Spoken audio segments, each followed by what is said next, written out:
No matter how small or large your business is, having a well-crafted business plan is essential for success. A business plan lays out the roadmap for the future of your company and can help you attract potential investors, secure financing, and scale your business. Imagine traveling to a new place without a map. Chances are you'll get lost and miss important landmarks along the way. This is what your journey could look like without a business plan. But fret not. Writing a business plan doesn't have to be intimidating or overwhelming.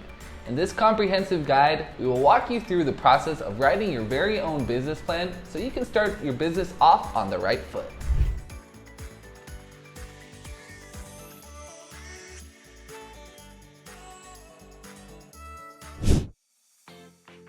So you have a vision for your business, the products and services you want to offer, your goals, how you're going to get there, and why it matters. The thing is, if you're serious about your venture and you want to be taken seriously, you'll need to do more than just have a vision. You'll need to document it all in the form of a business plan. A business plan is basically a blueprint of your business's objectives, strategies, and finances. It clearly outlines the goals of the business, how it will achieve them, and factors that may affect it along the way. It's an important tool that helps convince potential investors, lenders, and partners that your business is worth investing in. Without a business plan, you'll likely run into unforeseen obstacles such as a lack of capital, unsteady cash flow, and an inability to attract potential partners or investors. But with one that has a clear strategy and financial projections, you can avoid these pitfalls and focus on what's important: growing your business. Now, there are three main types of business plans, which vary depending on the purpose of your business. The traditional business plan is a lengthy, detailed document that you may have learned about in school. It has all the elements required to create a comprehensive plan that includes your executive summary, the analysis of external and internal factors, and projections on which your venture will be based. This type of plan is the most comprehensive and thorough, often including detailed financial statements that are used to secure funding from investors. Traditional business plans are often used by bigger businesses to outline the strategies they will use in the long term. For smaller startups or businesses with operations that aren't as complicated or complex, a lean business plan may be more suitable.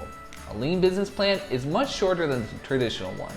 Typically focuses on what's most important for the success of your business. It's designed to be more flexible and can be updated quickly as needed. It's ideal for businesses that want to be protective and anticipate changes in the market, their customers, or their strategy. The common contents of a lean business plan are the company's value proposition, target markets, and the tactics they'll use to achieve their goals. Organizations that are built not only to generate a profit, but also to meet social objectives can use a nonprofit business plan. This type of plan is often used by nonprofits and charities and focuses on the organization's purpose and mission. The focus of a nonprofit business plan is to identify the organization's potential investors or sponsors and how it will generate enough revenue to reach its objectives. It typically includes financials, detailed budgeting, and fundraising strategies that the organization can use to meet its goals.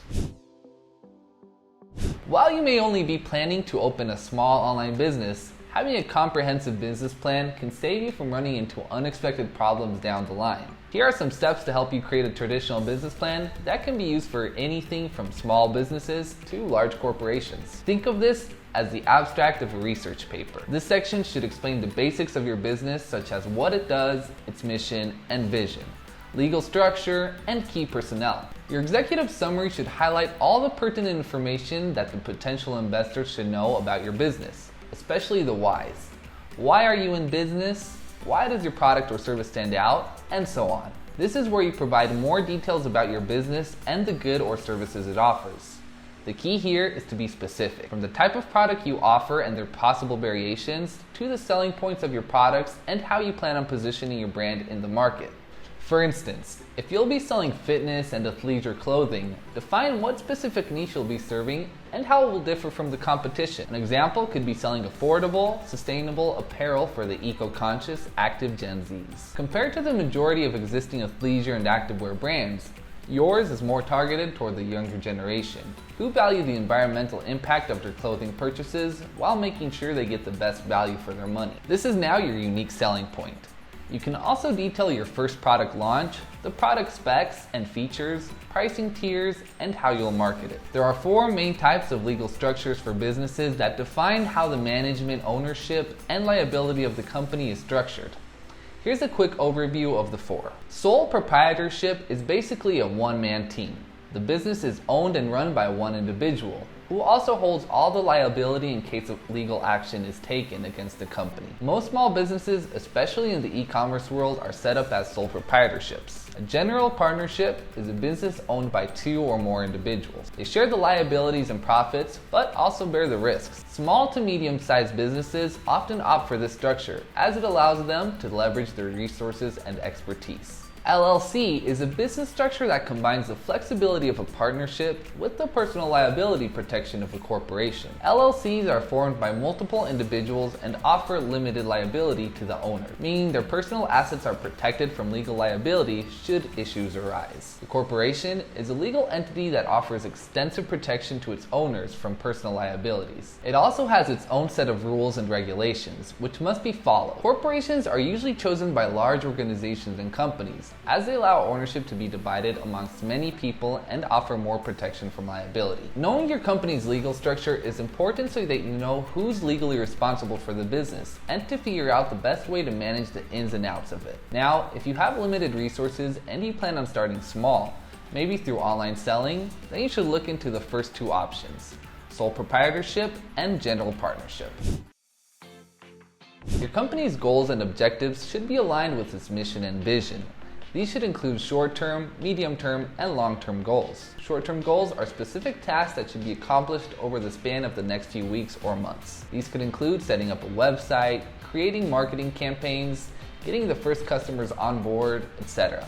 Medium-term goals are focused on the next few years. These objectives should focus on strategic growth and expansion, such as developing new products or services, building a strong customer base, etc. Long-term goals are those that you plan to achieve over the course of your business's lifetime. These should be focused on increasing profitability and sustainability, such as increasing marketing share or introducing new technologies. Your goals should be realistic, yet challenging enough to motivate you to take on difficult tasks. They should also be measurable, so you can track your progress and make any necessary adjustments as needed. You can further classify these goals into 2 categories. As its name suggests, this type of goal is based on numerical targets. Examples include a certain number of customers, revenue growth, or any other figure that can be quantified. Intangible or qualitative goals are more focused on the quality of your business. These could include increasing customer satisfaction, improving product or service quality, and developing a strong brand image. And while they aren't mainly based on figures, you can still set measurable KPIs for these goals. For instance, you can track the share of voice and engagement on social media or customer reviews to measure how your brand is faring. Having well-defined goals will help you stay focused and motivated, as it will give you a clear direction to head towards. It will also help you plan out your strategies accordingly and measure your progress against your objectives. Here's the tricky part. Even if you have identified your goals and the legal structure that best suits them, you still need to go through the process of understanding your target market and the industry you'll be operating in. You need to identify the potential customers, their needs and preferences, current competitors, their strengths and weaknesses, etc. When conducting a market analysis, you have to answer some fundamental questions, such as who are the target customers of the industry? What needs or pain points are not being addressed by the current players? Who are the players in the market and how do they compare? What are their pricing models, sales strategies, and distribution channels? What external factors, social, political, economic, etc., are currently influencing the industry? A thorough market analysis is essential to understanding your target customers, the market itself as a whole, and the competitive landscape. It will also help you identify areas in which you have an opportunity to provide value and stand out from the competition. You can use tools such as the Step C analysis or Porter's 5 forces for a more systematic approach to this process. However, if you don't have the time or resources to conduct such a detailed market analysis, you can always start with a basic SWOT analysis: strengths, weaknesses, opportunities, and threats. Your SWOT analysis is the foundation of your business's success. It will help you identify both internal and external factors that may influence your operations positively or negatively. For example, Your strengths could include a well-developed network, while your weaknesses may lie in an inability to manage a large team. On the other hand, opportunities could be an emerging trend in the industry, while threats would refer to potential competitive risks. After listing down all the internal and external factors, it is important to assess the impact they have on your business. Compare the strengths with the opportunities to form strategies to capitalize on them. On the other hand, you can match your weaknesses and threats and formulate countermeasures to offset their effects. The next step is to conduct a competitive analysis. This will help you understand who your competitors are and how they operate in the market. It also gives you an idea of how your business can stand apart from the competition by better understanding their offers, pricing models, distribution channels, etc. Apart from your direct competitors who offer almost the exact same product to the same demographics, you should also take the time to understand how companies operating in adjacent industries are performing. For example, if you're selling eco-friendly bags to college students, you should also take a look at how other eco-friendly products, such as organic clothing, are performing in the same market. So now that you have a solid understanding of the market and a clear vision of how your business can stand out, you are ready to create a marketing plan. This is where you will outline the strategies and tactics that you intend on using to reach your target customers. The first step in creating your marketing plan is to create a buyer persona. This will help you better understand the psychographics and motivations behind the demographics you plan to target. This is important as it will help you craft your messages that resonate better with your customers and create a more personal connection. To create your buyer persona, you will need to research your target market as thoroughly as possible. This includes conducting surveys, reading interviews and customer feedback, and even browsing your social media to learn more about the people in your target market. Once you have collected enough data, you can use it to create a customer avatar that you can use as a reference point when creating messages, offers, and other content. While you can always employ all marketing strategies available out there, having one that stands out and that best resonates with your target market is the key to success. For example, if you're targeting young professionals, digital marketing in the form of targeted ads and influencer endorsements may be the best way to go. On the other hand, if you're targeting older generations, traditional marketing such as print and radio ads may be more effective. Marketing, of course, comes with a cost. Hence, it is important to understand how much you are willing to invest in your marketing effort. For example, if you intend to use social media and influencer marketing, you need to understand the cost of setting up campaigns, running ads, and compensating influencers. At the same time, you should also factor in the cost of producing content such as videos and photos, as well as any additional costs that may be associated with marketing. Now, here's where the rubber meets the road. You need to create a detailed logistics and operations plan.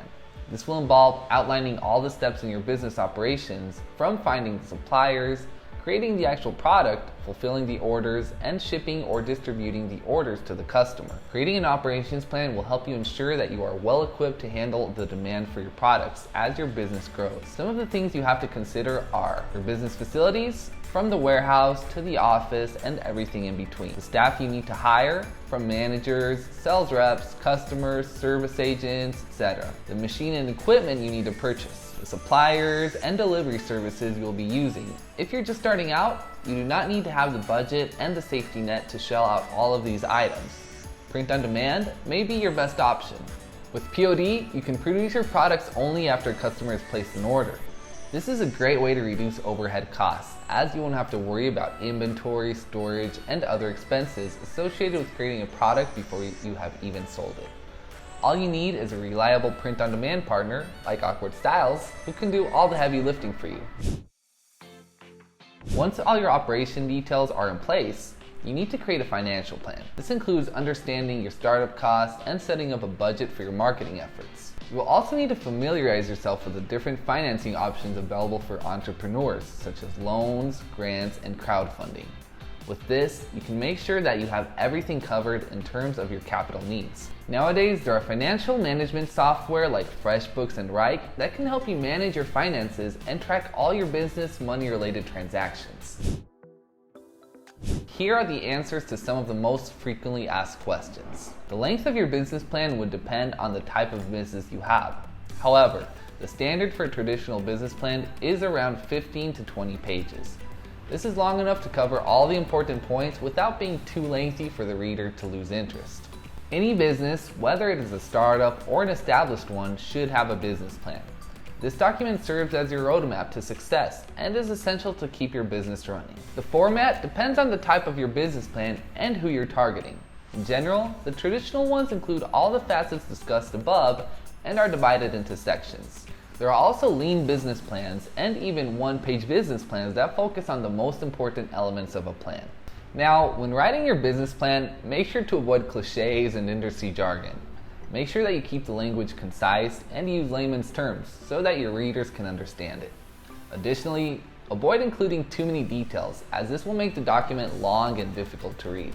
We hope this guide has helped you understand the basics of writing a business plan. Whether it's for a startup or an established business, having a well-written plan is an essential part of success.